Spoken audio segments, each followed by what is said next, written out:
So you probably hear a lot of people talking about the timeline collapse and that there is a timeline split. And, a lot of people are saying that the earth is, that you're going to have like two earths kind of a thing, or two dimensions or whatever. And I don't necessarily, and I don't even think there's necessarily just two. I think there could be multiple of these.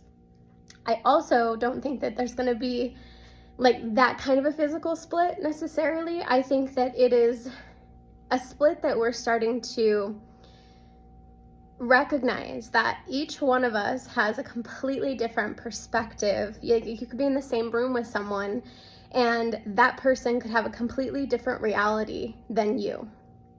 So it's the way we're experiencing life, and I think that it's every single choice we make right now.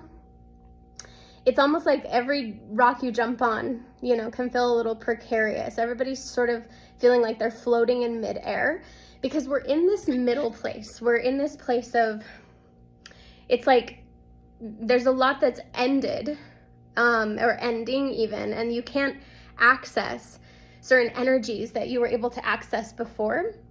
But you're also having a hard time accessing the new ones that are potentially coming in because we're all in this floating place where a lot of the new stuff hasn't completely been decided. The collective timelines are shifting a lot, and they're shifting also for individuals. So as the collective timelines shift, every choice you make right now is going to determine which timeline you end up on, which means that determines your future. So this is really interesting because, the future is a little bit less predictable, or at least as exacting of a prediction, because so many psychics and astrologers and everybody, they have a different opinion, right? Some people are talking about, nuclear war and the world's gonna end, and then other people are talking about this new beginning of like the new age and the age of Aquarius and new world, essentially, right? And then various others in between.